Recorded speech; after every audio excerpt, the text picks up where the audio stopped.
안녕하세요. 오늘도 사연살롱을 찾아주셔서 감사합니다.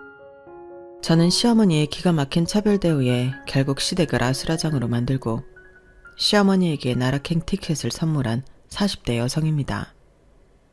저희 시어머니는 엄청난 딸바보로 시도 때도 없이 무차별적인 편애를 일삼았는데요. 시어머니는 무슨 일이 됐든 무조건 시누이의 편을 들고 시누이의 말이라면 하늘에 별이 떨어졌다고 해도 믿었고요.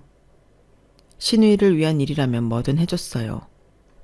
청소며 빨래며 식사며 그런 것들 전부 다요.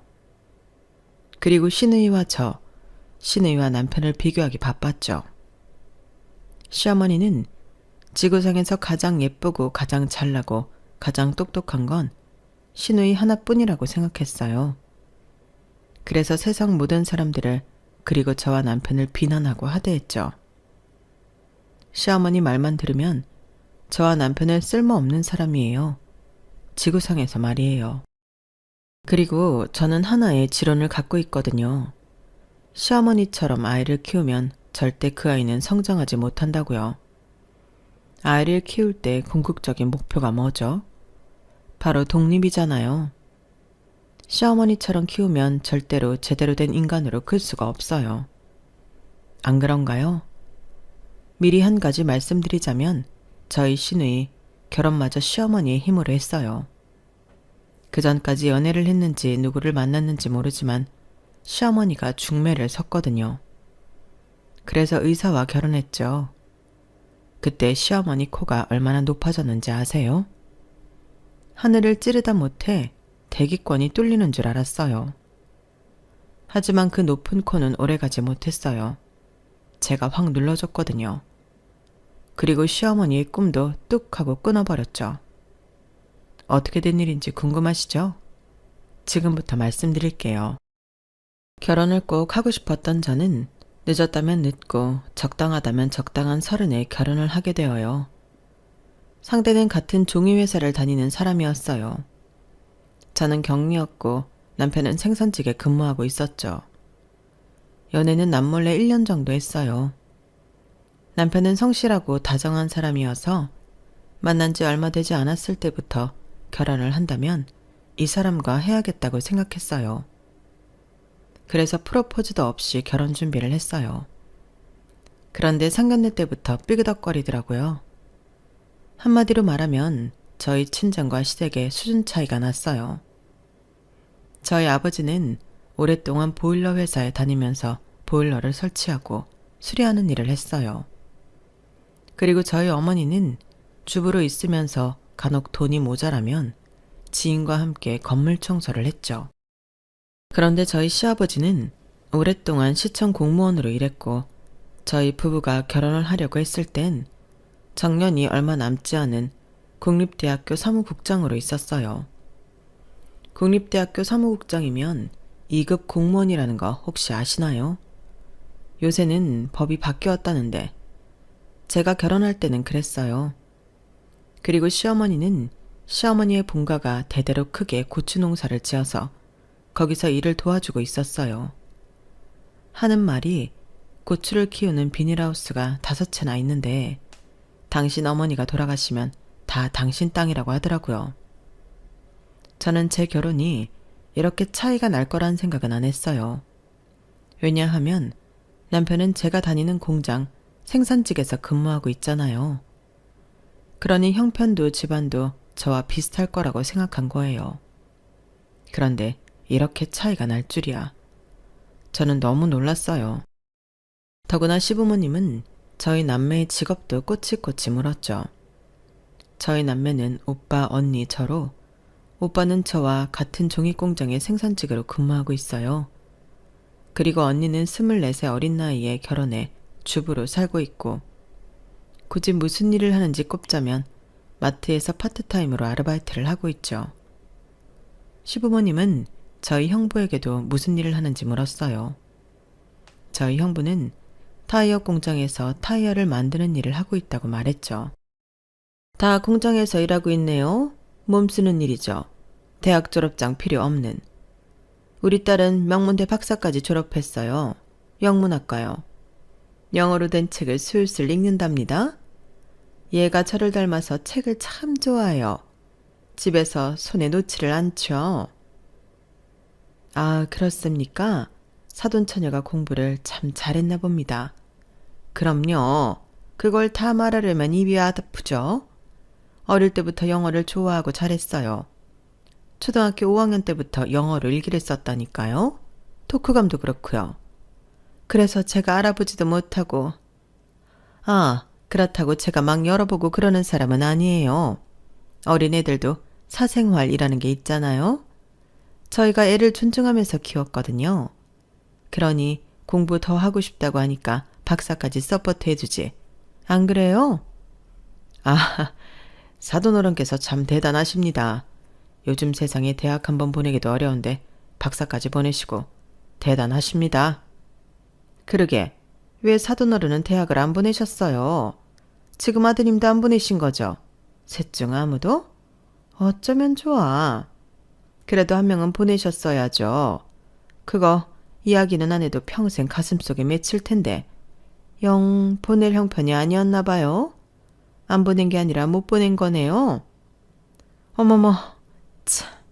이렇게 집안끼리 차이 나는 거 난 좀 그렇던데. 돈도 그렇고 학벌도 그렇고. 안 그래요, 당신은? 시아버지는 긍정하는 듯 아무 말도 안 했어요. 그리고 저는 이상했어요. 제가 알기로 저희 남편은 대졸이 아니거든요. 2급 공무원이나 되어서 돈이 없어 아들 대학을 안 보냈을 리 없고 저희 남편이 뜻이 없었나? 그래도 저렇게 학벌주의면 억지로라도 보내지 않나? 사람을 앞에 놓고 이러면 안 된다, 저러면 안 된다, 돈이 없어서 못 보낸 거냐 할 정도면 억지로라도 보냈어야 하는 거 아닌가? 이런 생각이 들었어요.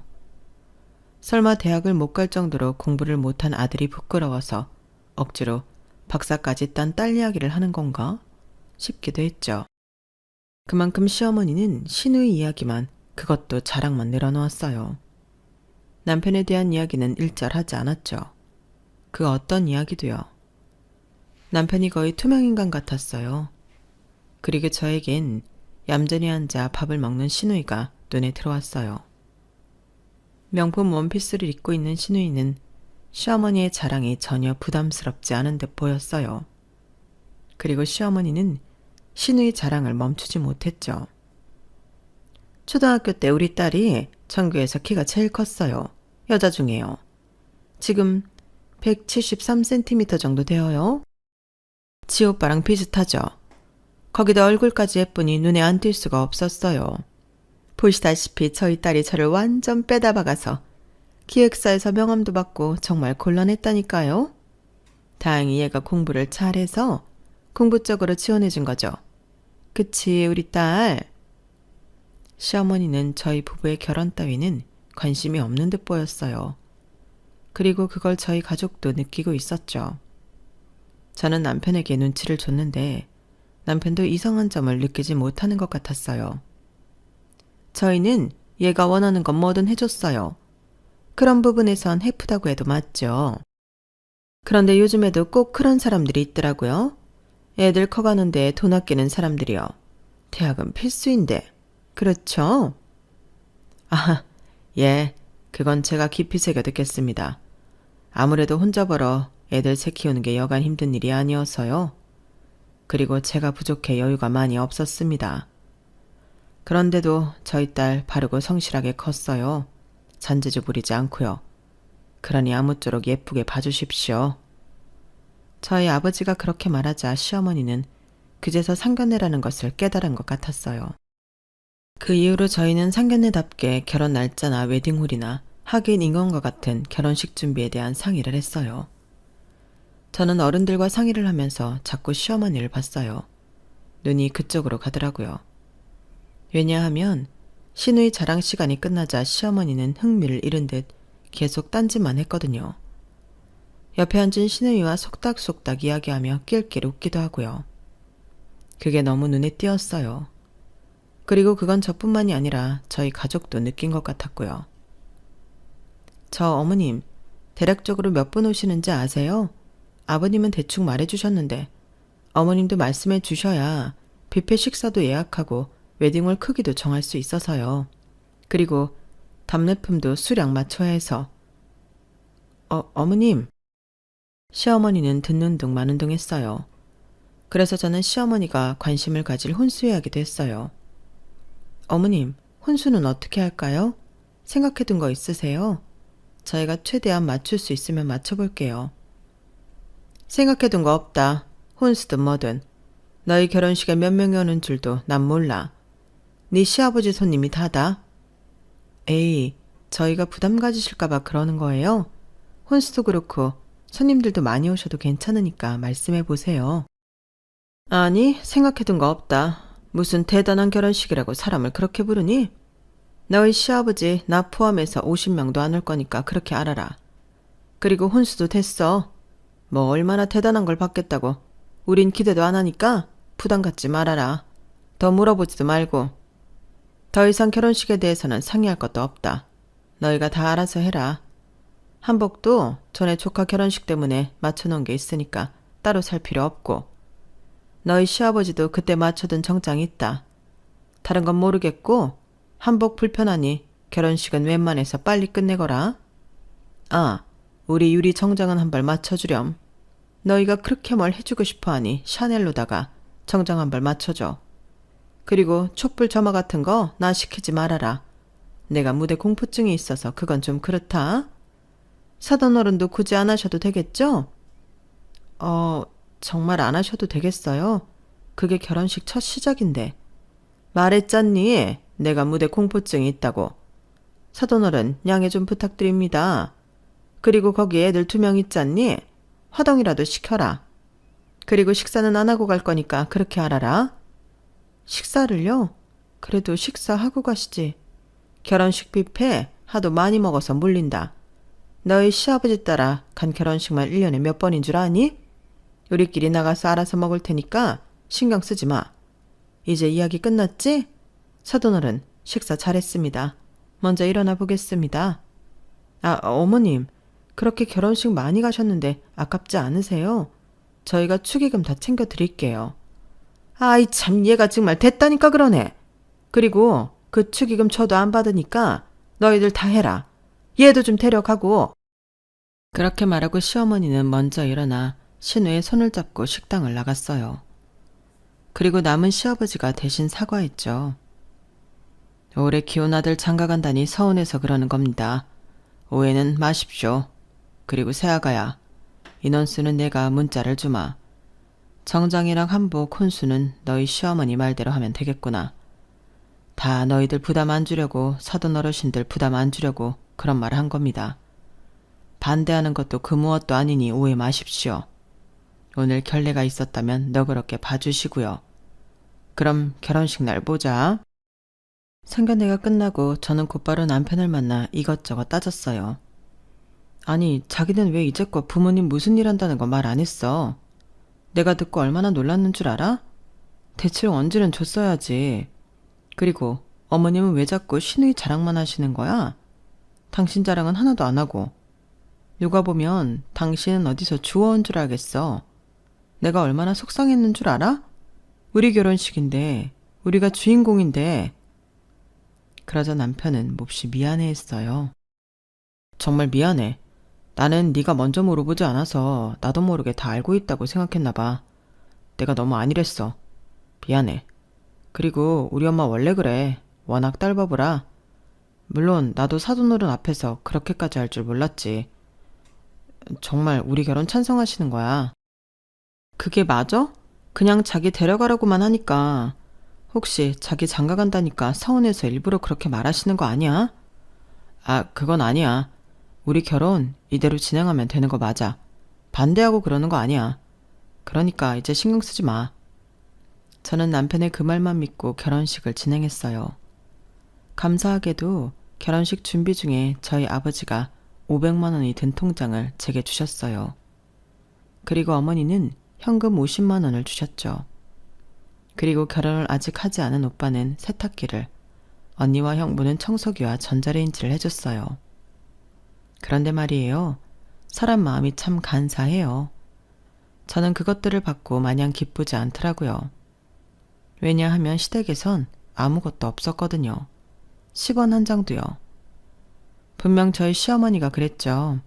저희 친정 부모님에게 자식 셋이나 낳아놓고서 대학 한 명을 못 보냈냐고요. 그리고 시어머니는 저희 친정 식구들 직업을 듣고 비웃었어요. 혼수 이야기에 기대도 안 한다는 말을 하질 않나. 전반적으로 저희 친정이 못 산다고 무시했죠.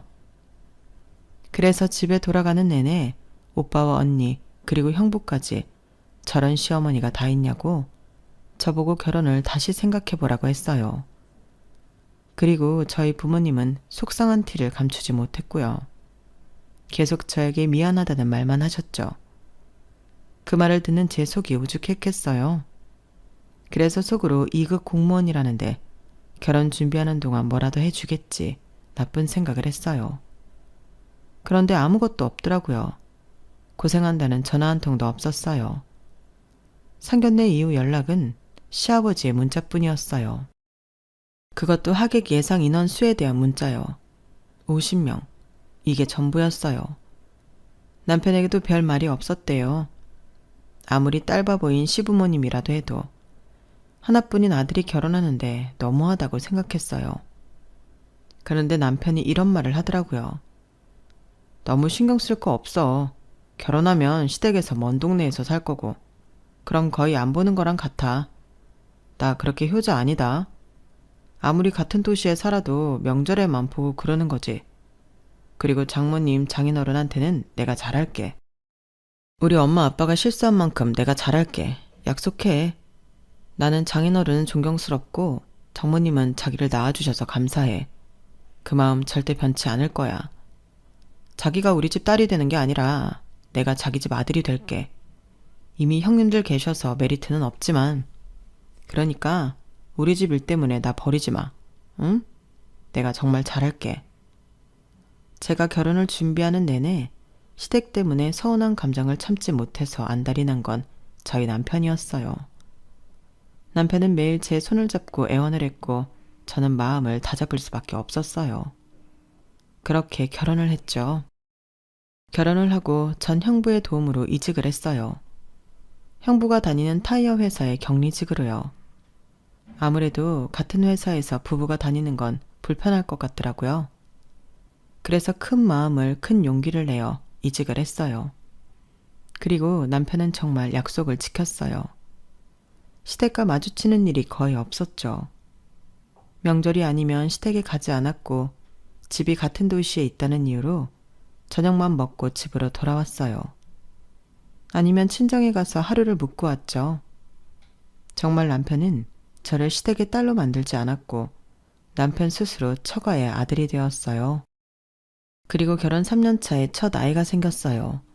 씩씩한 남자아이였죠. 그리고 한 24주쯤 되었을까요? 남편의 외할머니가 돌아가셨어요. 임신 중인 저는 장례식에 갈 수 없어서 남편만 보냈는데 마음이 쓰이더라고요. 그래서 시어머니에게 전화를 드렸어요. 어머니, 못 가서 죄송해요. 잘 못 주무시죠? 그래도 식사 잘하시고 현수 씨 깨어 있으라고 하고 쪽잠이라도 주무세요. 그래. 갑자기 돌아가신 거라 정신이 하나도 없구나. 넌 안 와도 된다. 와도 할 일도 없었어. 괜히 신경만 쓰인다. 그리고 들었니? 외할머니가 하시던 고추밭이랑 사시던 집은 4명이가 됐다. 오빠는 3층짜리 작은 건물만 받기로 했어. 참 다행이지? 나는 또 피바람이 불 줄 알았는데 우리 오빠가 참 양반이야? 저는 시어머니의 그 말에 어떻게 대꾸해야 할지 알 수 없었어요. 하지만 제 대답은 필요가 없었죠. 시어머니는 자꾸 고추밭과 단독주택이 자기 땅이 되었다는 이야기를 했어요. 그러더니 이런 말을 하더라고요. 너 이제 살살 움직여야 되지 않니? 상 끝나면 바로 밭으로 나와라. 네? 저 이제 몸이 무거워서 안 돼요.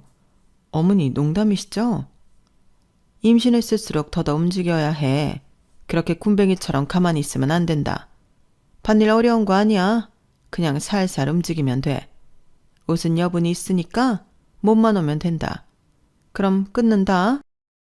저는 당황해서 그걸 그대로 남편에게 말했어요.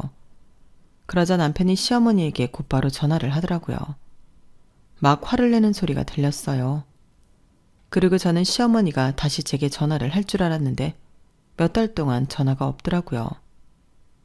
그리고 시부모님은 사시던 아파트를 팔고 외할머님이 사시던 주택으로 들어갔어요. 외할머님이 사시던 주택 근처에 밭이 있거든요. 걸어서 한 20분쯤 걸릴까요? 거기다 시아버지도 대학교 사무국장일을 퇴임한 지 3년 정도 되었으니 슬슬 일을 하고 싶어 했거든요.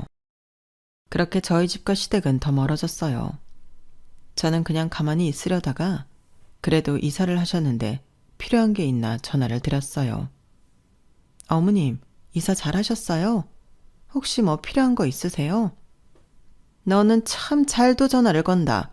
무슨 낯짝으로 전화를 걸어? 지난번에 고추일 도우라고 했다고 그걸 촉새처럼 현수한테 일러 바쳤지. 내가 걔한테 처음으로 큰 소리 듣고 심장이 덜컥 내려앉았다. 너 때문에 내가 아들한테 이런 소리도 듣고. 이게 뭐니? 참 어머니, 그러게 제가 임신 중이라고 밭일 못 도와드린다고 했잖아요. 저도 현수 씨가 그렇게 화를 낼 줄은 몰랐어요. 죄송해요. 정말 필요한 거 없으세요? 없다. 너 둘째 곧장 가질 거냐? 네 나이 생각하면 그래야 한다마는. 바로 둘째 만들고 그럴 거 아니면 산후조리 한다고 생각하고 밭일 좀 도와. 흙 만지고 이러면 정신건강에도 좋단다. 네? 아가씨는 어쩌고요? 집에 없어요? 너는 걔를 어떻게 시키니? 걔 햇빛 알러지도 있고 벌레도 무서워하고 그래서 안 돼. 그리고 넌 걔가 집에만 있는다고 할 일이 없는 것 같니? 걔가 얼마나 바쁘다고. 그리고 시어머니는 정말 제가 첫 아이를 출산하고 병원에는 안 오시면서 전화로 밭일 도우러 오라고 했어요. 저는 당연히 남편을 앞세우며 안 갔죠.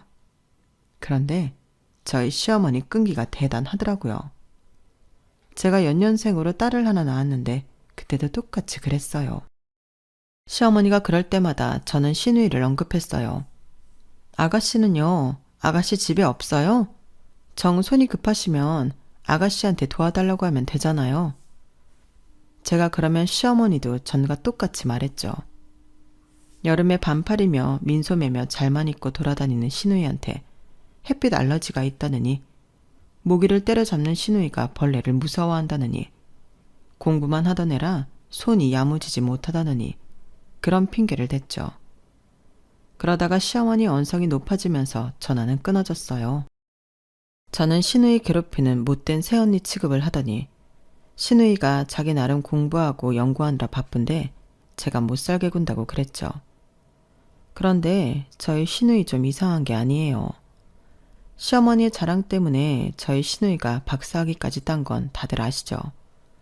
그런데 듣고 본 것에 의하면 저희 시누이 한 번도 직장을 가진 적이 없어요. 아르바이트도 해본 적 없고요. 시어머니는 시누이가 집에서 공부하고 연구하고 있다고 하지만 사실 집에서 놀고 있는 거예요. 제가 전에 시누이를 보고 집에서 놀고 있지 않냐고 그런 적이 있었거든요. 그러니까 우리 시어머니 화들짝 놀라는 거예요. 네가 뭔데 그런 소리를 하냐? 우리 유리 박사까지 따내다. 지금 밖에서 직장 구하려면 뭐든지 할 수 있어. 얘가 뜻이 있어서 안 하는 거지. 그러니까 함부로 이야기하지 말아라. 유리야, 네 새언니가 가방줄이 짧아서 뭘 몰라서 그런 이야기 하는 거니까 너무 마음에 담아두지 말아라. 응? 어서 들어가. 방에 들어가서 네 할 거 해라. 그러면서 시누이를 감싸기 바빴죠. 물론 시누이가 그렇다고 방탕하게 돈을 쓰고 밖에서 놀고 그런 건 아니에요. 제가 시댁에 가면 시누이는 늘 방에 있어요. 남편 말 들어보면 친구도 별로 없고 만나지도 않는다는 것 같더라고요. 그러니까 시어머니 말대로 공부를 하는 것일 수도 있죠. 나름 연구를 하는 것일 수도 있고요. 하지만 백날 방 안에 들어박혀 공부만 연구만 하면 뭐해요? 아직도 청소며 빨래며 식사며 다 시어머니가 해주는데요. 아마 세탁기 돌리는 법도 그 나이 먹고 모를걸요? 전 그렇게 생각해요. 사람이라면 적어도 1인분의 삶을 해나가야 한다고요. 그와 같은 맥락으로 부모의 도리는 아이를 건강하고 독립적으로 키우는 것이라고 생각하고요. 그런 의미에서 시어머니는 실격이고 시누이도 실격이죠. 그런데 이 두 사람은 이걸 전혀 몰라요. 매번 시댁에 가면 똑같은 레파토리예요. 우리 딸은 날 닮아서 예쁘고 키도 크고 공부도 잘하고 우리 집안의 귀한 박사 아니니 박사. 영어는 또 얼마나 잘해. 요즘 시대에 영어 못하면 안 된다지만 우리 애는 박사라고. 박사. 차원이 다르지. 다들 우리 딸 공부를 어떻게 시켰냐고 어떻게 박사를 만들었냐고 물어보고 난리야. 그런데 있잖니? 나는 한 게 아무것도 없다. 날 닮아 알아서 컸지. 그래요. 아가씨 매일 미국 뉴스 본다며. 요새 뜨는 이슈가 뭐야? 아, 그건 좀 복잡한 문제라. 어차피 언니 말해줘도 모르잖아요. 그래. 어차피 말해줘도 모르는데 뭘 물어. 고학력자가 아니면 이해를 못한다니까. 세계적인 일은 말이야. 더구나 너희처럼 공장에서 일하는 애들이 세계적인 이슈를 알아서 뭐하니? 우리 유리처럼 고학력자, 그러니까 세계를 바꿀 인재만 알면 되는 거야. 그렇지? 아, 그래도 세탁기 하나 못 돌리는 고학력자보단 공장쟁이가 낫죠. 뭐? 세탁기? 아니 너 말을 왜 그렇게 하니? 네가 고학력자가 아니어서 그러는 건데 고학력자가 되면 굳이 세탁기를 자기 손으로 돌릴 필요가 없어. 사람 쓰면 되는데 그런 걸 뭐하러 하니? 그래서 어머님이 다 해주시는 거예요? 그래, 우리 딸은 귀하디 귀해서 손에 물 한 방울 묻히기 싫어서 해주는 거다. 뭐 제가 하는 건 아니니까요. 아가씨가 제 딸도 아니고. 그런데 아가씨, 정말 일 안 구할 거야? 이제 곧 40이야. 그때 되면 경력직도 이직 잘 안 돼. 내가 정말 걱정되어서 그래. 고학력자고 박사까지 딴 거 알겠는데 솔직히 일 안 하면 그 학력도 도루묵 아니야? 박사까지 딴 거 아깝잖아. 너 자꾸 그럴래? 네가 뭐라고 자꾸 우리 딸한테 이리라 저래라야. 우리 딸이 큰 뜻이 있어서 그래. 너 언젠가 이 말한 거 후회할 거야. 늘 이런 식이었죠. 그리고 저는 나중에 시어머니가 말한 큰 뜻이 뭔지 알게 되었어요. 그 뒤로 얼마 안 있다가 시어머니가 중대 발표를 했죠. 바로 시누이의 결혼 소식이었어요. 갑자기 저희 가족을 불러 모으더니 시누이가 결혼을 한다는 거예요. 우리 유리가 곧 결혼을 하게 되었어. 상대가 누군 줄 아니? 바로 성형외과 의사란다. 성형외과 의사들이 얼굴 엄청 보는 거 알지? 그 남자가 우리 유리 얼굴 보자마자 반했다는 거야. 저희 시어머니가 고추 농사를 물려받아 한다고 했잖아요. 그 옆에서 또 고추 농사를 하는 분이 있는데 그 지인분이 그분한테 어디 좋은 신부감 없냐고 물어봤다나 봐요. 그 이야기를 듣고 저희 시어머니가 시누이를 강력 추천했어요. 또 가서 시누이 자랑을 엄청 했겠죠.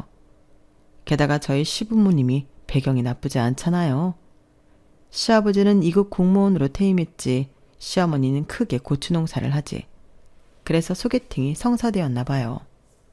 그리고 소개팅도 나쁘지 않게 끝나서 어른들끼리 곧바로 날짜를 잡은 거였어요.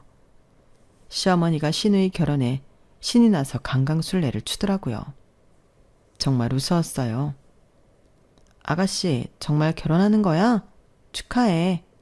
그런데 정말 괜찮은 거 맞지?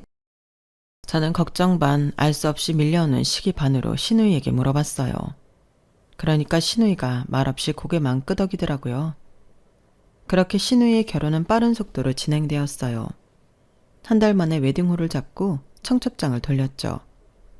웨딩홀이 저희 부부가 결혼한 웨딩홀보다 2배는 더 컸어요. 어머님, 너무 큰 거 아니에요? 비어 보이면 오히려 더 안 좋아요. 어머머, 비긴 왜 비어? 내가 아는 사람 총동원해서 부를 건데. 왜? 니네 결혼식이랑 차이 나서 배 아프니? 그런데 그건 내 탓이 아니다. 다 균형이라는 게 있는 거야.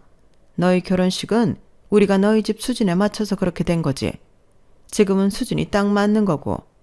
아니면 백수 시누이 부잣집에 결혼한다니 배 아파? 내가 말했지? 너 후회할 거라고. 진즉 잘했어야지. 그리고 시어머니는 저희 부부 결혼식과는 다르게 자기 결혼식인 것처럼 신나서 이것저것 참견했어요. 신우이 웨딩드레스를 보러 가는 건 물론이고요. 부케까지 같이 보러 갔더라고요. 얼떨결에 저도 몇 군데 같이 갔네요. 그리고 시부모님은 이전에 살던 아파트를 판 돈과 고추 농사를 해서 번 돈으로 신우이에게 5억짜리 아파트를 선물했어요. 시어머니는 그걸 저희 부부에게 숨길 생각이 없어 보였죠. 대놓고 이야기하더라고요. 그래서 저는 엄청 서운했어요. 저는 땡전 한 푼 안 받고 결혼했는데 신우이는 아파트, 그것도 5억짜리 아파트를 받았으니까요. 어머, 집은 대부분 남자 쪽에서 해주는 거 아니에요? 그 집은 의사 집안이라더니 집도 안 해줬어요? 그리고 처음부터 무슨 자가예요.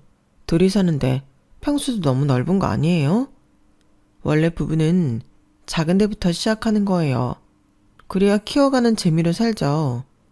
어머님도 저희한테 그렇게 말했으면서. 그래서 저희는 전세로 시작했는데. 어머, 얘 좀 봐. 너랑 유리랑 같니? 원래는 남자 쪽에서 집을 해주는 게 맞지만 우리 유리는 지금 의사 집안에 시집 가는 거야. 나중에 받을 게 얼마나 많은데. 그래서 우리가 좀 잘 봐주십사 집 해주는 거고. 너한테는 우리가 잘 보일 게 없는데 왜 해주니? 안 그래? 생각을 해봐라. 아버지는 보일러 공사해, 형제들은 하나같이 공장에서 일해. 그런데 우리가 뭐 잘 보일 게 있어서 아파트를 해줘? 해줘야 하는 사람은 너희 집 아니니? 아, 너 말 잘 꺼냈다. 사실 미래를 생각하면 5억도 부족한데 너도 1억 보태라. 그러면서 오히려 저에게 1억을 보태라는 거예요. 참, 아가씨는 좋겠네요. 자기 결혼한다고 집에서 5억짜리 아파트도 해주고.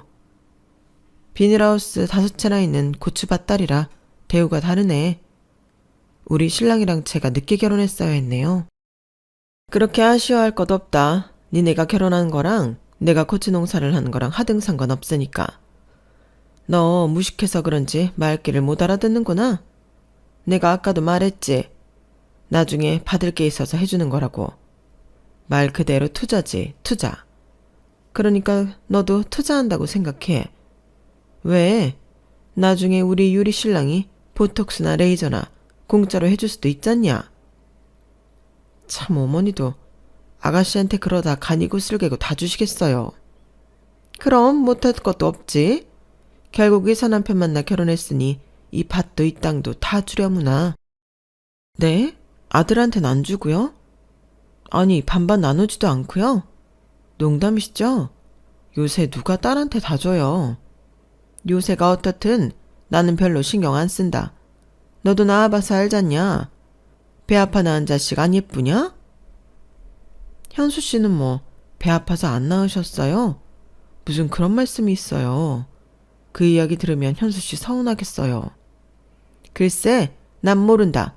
그러니 넌 볼 생각 마. 저는 그 말을 듣고 너무 어이가 없어서 집으로 가 남편에게 하소연을 했어요. 하소연을 하다 보니 눈물도 나더군요. 제 말을 들은 남편은 한동안 가만히 있었어요. 그리고 저는 남편의 입에서 아주 놀라운 소식을 듣게 되었죠. 우리 엄마가 그러는 거 자기 잘못 아무것도 없어. 다 내 잘못이야. 무슨 소리야. 이게 뭐 어디가 자기 잘못이야. 당신이 대학을 안 가서 그래? 아니, 그것 때문이면 너무 어처구니 없지. 자기가 대학을 왜 안 갔는지 안 간 건지 못 간 건지 나는 모르지만 그거 잘못한 거 아니야. 고작 그런 거 가지고 차별하는 사람이 잘못한 거지. 그런 게 아니라 사실 나 입양아야. 신생아로 입양되었어. 우리 부모님 난임 부부였거든. 결혼하고 3년 동안 아이가 안 생겼어. 고민하고 또 고민하다가 아는 사람을 통해 보육원을 소개받았고 거기서 나를 입양한 거야.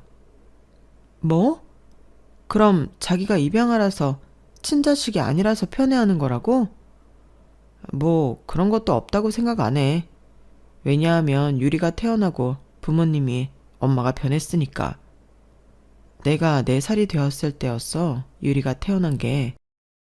그렇다는 말은 아가씨는 친자식이란 소리야? 그럼 친자식을 갖게 되면서 입양한 자기를 편애했단 거야? 맞아. 아버지는 은근히 그랬고 엄마는 대놓고 그랬어. 좋았겠지. 그토록 바라던 친자식이었으니까. 내가 스스로 입양되었다는 사실을 알게 된 것도 그때고 그 이유야. 나와는 다르게 대했으니까. 안 그러는 척해도 다 티가 났으니까. 원래 재채기랑 사랑은 숨기질 못한다잖아. 그러면서 남편은 담담하게 자기 이야기를 했어요. 자기가 당한 편애에 대해 털어놓았죠. 남편은 그런 말을 하면서 꼭 자신이 조카나 옆집 아이 같다는 말을 했어요. 지금도 그런 기분을 느끼고 있다고도요. 부모님을 원망하기도 했고 나 자신을 미워했던 것 같기도 해. 그러다 어느 순간 대부분의 입양아가 그렇듯 친모를 찾고 싶었지. 그래서 남편은 시아버지에게 친모에 대해 물었어요. 시아버지는 놀랐죠. 그때까지 남편이 자기가 입양되었다는 걸 아는 줄 몰랐거든요. 그리고 그제서 시아버지는 당신들이 얼마나 남편에게 상처를 주었는지 깨달았어요. 그래서 시어머니가 편애하는 것을 말리기 시작했죠. 하지만 시어머니는 달리 바뀌지 않았고 남편이 친모를 찾고 싶다는 욕망은 커져갔죠. 그리고 그걸 시어머니가 알게 되었어요. 남편은 시어머니가 찾을 거면 찾아보라고 할 줄 알았어요. 그런데 시어머니는 어떻게 알았냐고 소스라치게 놀랐어요. 그리고 어떻게 키워준 엄마한테 그런 소리를 하냐고 남편을 마구 야단쳤어요. 그러면서 다시 친모에 대한 이야기를 하면 내쫓겠다고 그랬죠. 그때가 남편이 16살이었어요. 시어머니 말이 16인 남편에겐 너무 무서워서 남편은 그 뒤로 친모를 찾으려고 하지 않았어요. 하지만 오히려 달라진 건 시어머니였죠. 아주 냉담해졌어요. 아가씨가 태어난 직후보다 더 냉담해졌죠. 마치 남편을 사람 취급하지 않는 것 같았어요. 시어머니는 남편에게 자주 그런 말을 했어요. 우리가 널 오래도록 책임져줄 의무는 없어. 성인이 되면 나가거라. 무슨 의도로 그런 말을 했는지 남편은 지금도 모르겠대요. 아무튼 그 말을 듣고 남편은 대학 진학을 포기했죠. 공고를 나와서 지금 일하는 종이회사 생산직에 근무했어요. 하지만 결혼 전까지 집을 나오진 않았죠. 집까지 나오면 나는 가족이 없는 사람이 되어버리는 것 같아서 두려웠다고 할까? 그래서 그랬지 뭐. 담담하게 말하는데 저는 속이 타들어가서 제가 될 것 같았어요. 어쨌든 제 소중한 남편이잖아요. 제가 사랑하는, 둘도 없는 제 남편이 그런 취급을 당했었다는 이야기를 들으니 죽겠더라고요. 그리고 다음날 시어머니를 만났는데 또 1억 얘기를 하는 거예요. 그러자 저는 불쌍한 제 남편이 아른거렸어요. 도무지 시부모님의 태도를 이해할 수 없었죠. 아무리 입양하라고 해도 자식은 자식이잖아요. 그래서 시어머니 앞에 제가 준비한 2억짜리 수표를 던졌어요. 1억도 작은 것 같은데 2억은 어때요? 그리고 시어머니는 제가 던진 수표를 확인하더니 손을 벌벌 떨었어요. 이게 웬 돈이냐? 너 혹시 로또라도 당첨되었어? 로또는 무슨 로또예요? 이 돈 제가 노력해서 번 돈이에요. 격리 주제에 무슨 이런 돈이 있어? 너 탈세하거나 횡령한 거 아니냐? 그러면 못 써. 사람이 정직하게 살아야지. 걱정 마세요. 탈세도 아니고 횡령도 아니고 제가 스스로 번 돈이니까요. 어머님, 저 컴퓨터로도 돈 버는 거 아시죠? 그걸로 번 거예요. 사실은 제가 첫 아이를 갖기 전에 언니의 권유로 블로그를 시작했거든요. 제가 아이를 갖는 걸 자꾸 실패하자 우울해져서 좀처럼 기력을 회복하지 못했어요. 매일 겨우 일어나 출근하고 퇴근하면 누워있기 바빴죠. 그걸 알고 저희 언니가 블로그에 글을 써보라고 했어요. 너 요리 좋아하잖아. 잘하기도 하고. 나는 너희 집 부엌만 오면 꼭 해외에 온 것 같다니까? 어찌나 다양한 식재료가 있는지. 그걸 사람들한테 소개하는 거야. 멋지지 않아? 그리고 내가 볼 땐 네가 사진 찍는 센스도 있어서 잘 될 것 같아. 아니, 아무리 그래도 내가 어떻게 글을 써. 한 번도 사람들이 보는 글은 써본 적이 없는데 나한테는 무리야. 그래도 생각해줘서 고마워. 어라? 내가 괜히 하는 말이 아니라니까? 글이야 쓰면서 배우는 거지. 너는 근성이 있어서 한다고 하면 무조건 하잖아. 그러니 못할 게 뭐 있어? 그리고 파워블로거 되면 광고도 들어올 거고. 협찬에. 요즘엔 공동구매를 하면서 돈을 번다더라? 그렇게 되면 네 수입에 부수입까지 생기는 건데 얼마나 좋아. 그렇게 저는 언니의 말에 흔들려 블로그를 시작했어요. 그리고 블로그를 시작한 지 3달 만에 파워블로거가 되었죠. 그러니 협찬도 광고도 공구 제안도 들어오더라고요. 저는 블로거 수입으로 벌어들인 돈을 모조리 적금에 쏟아부었어요. 그러니 차곡차곡 쌓여 억 단위의 돈이 되더라고요.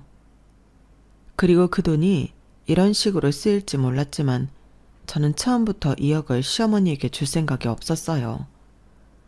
단지 시어머니를 농락하고 열받게 하기 위해 2억이라는 수단을 쓴 것뿐이에요. 집에서 프린트해 만든 거죠. 그런데 저희 시어머니 평생 살면서 수표 한 번 못 봤는지 그대로 속더라고요. 2억 수표를 들고 방방 뛰어다녔어요. 아, 그런데 어머니, 제가 드릴 말씀이 있는데요. 먼저 이것 좀 보시고 춤을 맞아주실래요? 그래, 뭐니? 이거 좀 봐주실래요? 제가 시어머니의 비밀을 알아냈어요. 비밀? 그리고 저는 또 한 장의 서류를 시어머니의 얼굴에 던졌죠. 그건 바로 친양자 입양관계 증명서였어요. 어머님이 분명 그러셨죠? 고추 바치며 이 집이며 다 아가씨 명의로 남기고 돌아가실 거라고. 이유는 저희 남편이 입양된 애라서. 너 그걸 어떻게 알았어? 이 현수 이 자식이 실토했구나. 걔는 이게 무슨 좋은 일이라고? 아니죠. 입양은 선행이죠. 물론 어머님처럼 키우면 말이 달라지지만요. 전 어머님, 제 남편 이야기 듣고 얼마나 화가 났는지 몰라요. 아주 어려서부터 차별대우 하셨더라고요. 다 말해서 따지게도 입 아플 정도려. 그런데 생각해보세요. 입양을 결정한 건 저희 남편이 아니라 시부모님 두 분이잖아요? 어른들이 결정해놓고서 왜 엄한 애가, 아무 잘못도 없는 애가 상처를 받아야 하죠? 정말 너무하신 거 아니에요? 그리고 그렇게 편애해놓고 어떻게 입양 사실을 모를 거라고 생각하셨어요? 저 같아도 친엄마 찾으러 나가고 싶었겠어요. 애가 얼마나 외로웠으면 그런 말을 해. 그런 애 앞에 두고 어디 폐륜이라도 저지른 것처럼 쉽게 상처나 주고. 엊그제도 말했죠. 너도 배 아파 낳아봤으니 너도 자식 예쁜 줄 알 거라고요. 내가 그 말을 듣고 쎄했는데 그때 알아차렸어야 했어. 그리고 아는가 몰라? 아무리 당신들이 아가씨한테 다 물려주려고 해도 우리가 법적으로 대처할 수 있어. 유류분이라고 아시나? 우리가 유류분 권리를 통해 반환 청구를 할 수 있다고. 그럼 절반은 가져갈 수 있다 이 말이야. 그리고 우리는 분명히 차별대우로 인한 정신적 고통에 대해 손해배상 청구할 겁니다.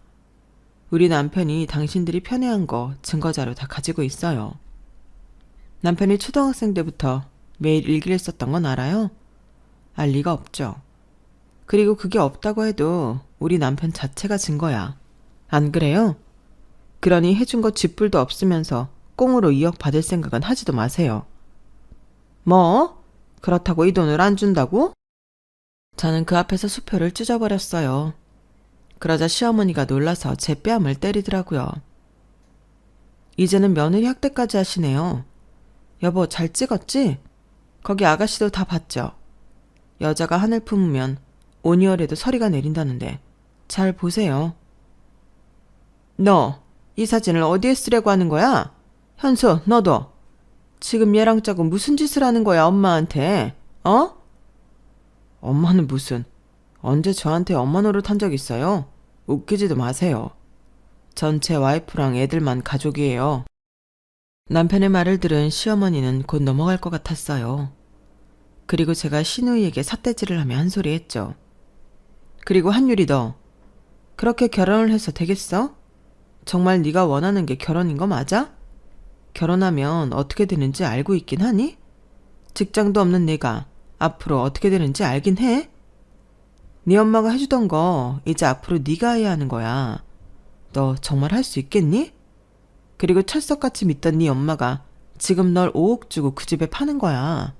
정신 똑바로 차려. 제가 그 말을 하자 저희 시누이 그 자리에서 엉엉 울었어요. 엄마, 나 결혼 안 할래. 너무 무서워. 결혼하기 싫어. 웨딩드레스도 안 입을래. 이 집에서 나가고 싶지 않아. 나 지금 이대로가 좋아. 엄마, 정말 나를 그 집에 파는 거야? 언니 말이 맞아? 너 대체 무슨 소리를 하는 거야? 결혼을 왜 안 해? 의사 집안이라니까. 네가 언제 그런 집에 시집갈 수 있을 것 같아. 그 나이 먹고 아무 일도 안 하는데. 그리고 내가 이제 속 좀 트이고 사는 거 있는데 안 한다고? 무조건 해. 시어머니의 말을 듣고 시누이는 더 크게 울었어요. 그리고 어떻게 되었냐고요? 저희 아가씨는 파혼했어요. 시어머니는 끝까지 결혼까지 밀어붙이려고 했는데 시누이가 비협조적으로 굴어서 어쩔 수 없었죠. 그리고 시아버지는 진심으로 남편에게 그동안의 일을 사과했어요. 고추밭과 지금 살고 있는 집을 유산으로 나눌 때 반으로 나눠줄 것을 약속했죠.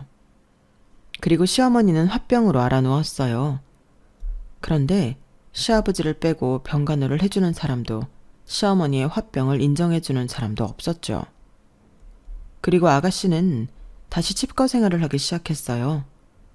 우리 딸 하면서도 그 꼴을 보는 게 5억이라는 돈을 투자할 정도로 싫었으니 저희 시어머니 화병이 나을래야 나을 수가 없죠. 그렇게 저는 제 남편과 저희 가족을 지켰어요. 여기까지가 제 사연입니다. 입양이 된 자식이든 낳은 자식이든 자기가 기르고 키운 자식들을 편애하는 건 부모의 자질에서 어긋난 것이라고 생각해요. 그렇지 않나요? 그러니 시어머니의 최후는 인과응보의 결과라고 봅니다. 그래도 남편을 키워주신 점도 있으니 미운 정 고운 정 사아가며 잘 살아가 볼 생각입니다.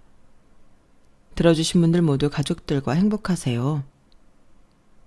여러분, 사연 댓글에 응원과 현명한 조언 부탁드려요. 좋아요와 구독은 저에게 큰 힘이 됩니다. 오늘도 좋은 일 가득하세요.